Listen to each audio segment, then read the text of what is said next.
Okay, good morning, and in this video tutorial today I want to talk to you about something about Aweber. And when you're sending out, I'm getting a lot of questions in relation to when do I send my email address, when do I send my emails. Well, what I suggest that you do is you actually split test your emails to certain times of the day. If you have a professional, it's more than likely that they're going to be checking their emails before they go to work, so it'd be early in the morning. Then again, you'll have other people that are late birds, that are late in the evening.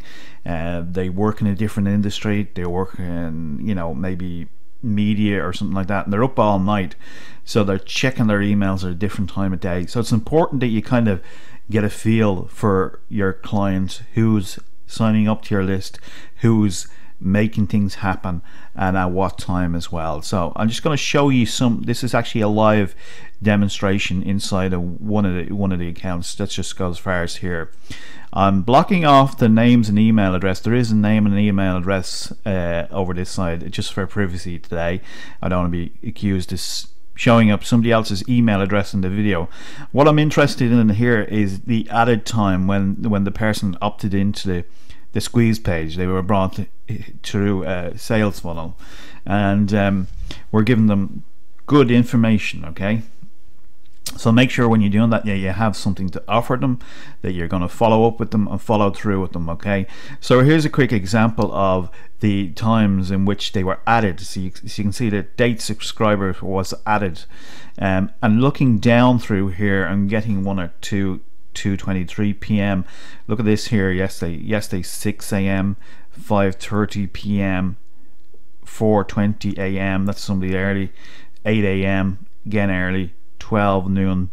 So we're getting 4:35. We're getting 4:37 p.m. We're getting 8 a.m. We're getting 8:15 a.m. 4:35. 9:20 a.m. 12 a.m. and so forth. So what this is basically telling me straight away is that we've got a couple of different areas, good times to send our email address. We could send it probably at 6 o'clock. They're picking it up at 6:15. This person's even up earlier than that, this person's late, just coming off work. He's 5:30 p.m. We've got somebody really early here, 4:27 a.m. We've got 8 a.m. Again, you can see the kind of hours that we can capture these people at. So we can be, as your list grows, you can see here just after 8 o'clock, people are checking their emails and they're opted in. 12 p.m. we have 4:35 p.m. and again in around that 4 or 5 area where people are starting to maybe relax and check their emails and that kind of stuff. They're going in and they're finding out about what you have to do. 9:28 a.m. a little bit later than the 9. So it gives you a good overall feel of, just within this small group here, of the times in which people are opting into your list.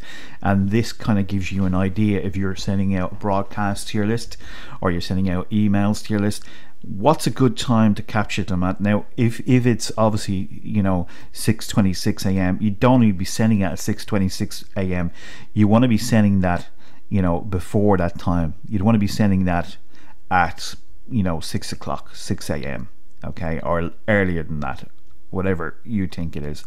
So this kind of gives you an idea of, you look at your list and you go, well, this is early, this is early, we've got this early, so forth, and then you can adjust your list to go at a specific time. So that's very important to know. It gives you a better open rates, it gives you a better return for your email marketing campaigns. So hopefully you get something from this, just to split test to see where people are opted in and what time they're opted in at, and you can see the last follow-up. There's a follow-up email, so we can actually make this. See the way this 6:27, 6:20. So this is very accurate in relation to this here. This is sent at 2:34. The opted in. Yesterday it was sent at 3. So it's in around the same time. We can get a feel for when they're opting in, what time they're coming out at, and making it kind of useful and being more precise in the times that it's going out. So just keep an eye on that. It's worth going through that and taking some time to do that, because that'll determine your success rate. It'll give you more open rates in relation to what you're doing as well. So hopefully you find that useful. By the way, people are asking me what mail responder am I using. This is in Aweber. Particularly like Aweber because of its good response rate. It gives us some good data and detail. It doesn't give us enormous amount, but there is other ones out there in the marketplace that are also equally as good. Which is by far the easiest to use? Aweber is the easiest to do. So that's just my personal opinion. Okay, so that's all I got to say today, and thanks for listening. Hopefully you found this useful, and keep an eye on this, and it'll certainly help your open rates and increase your opt-ins as well. Bye for now.